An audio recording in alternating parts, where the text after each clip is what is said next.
My name is Alanah and I will be explaining the process of excitation-contraction coupling. To begin, a motor neuron from the brain travels to skeletal muscle using action potential. This neuron travels until it reaches the synaptic bulb, which is located at the sarcolemma, the plasma membrane of a muscle cell. This change in membrane potential allows voltage-gated calcium ion channels to open. The calcium releases into the synaptic bulb. The calcium ions stimulate neurotransmitter synaptic vesicles.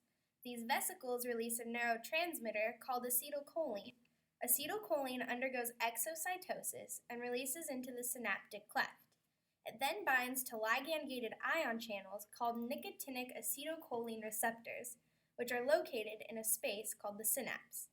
This causes end-plate potential, which opens sodium and potassium ion channels, releasing sodium and potassium into the motor end plate through action potential. This action potential travels down T-tubules, which are tunnels that penetrate cells and surround myofibrils. It changes the surrounding charge of the T-tubes, which triggers the sarcoplasmic reticulum to release calcium through the terminal cisternae, located on each side of the T-tubes. This triggers excitation to actin and myosin filaments. This happens in many stages. First, calcium attaches to an actin site called troponin, which are the knots in my illustration.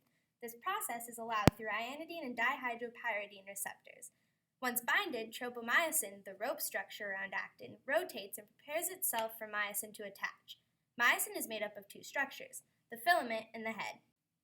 This allows myosin to attach to actin. This process is a cycle of 4 repetitive steps. Step 1. The myosin head hydrolyzes. ATP turns into ADP and PI, which is a phosphate ion. The head gets cock-backed from the actin. Step 2. PI gets kicked off. The myosin head binds to actin and forms cross bridges.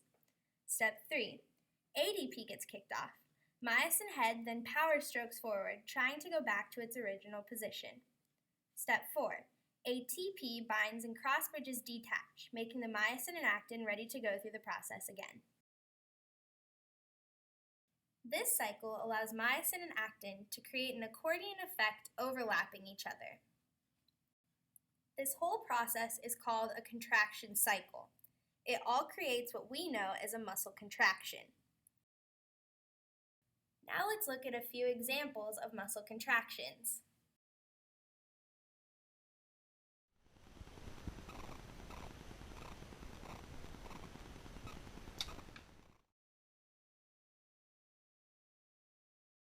This is the end of my lesson. I hope you learned something about excitation-contraction coupling.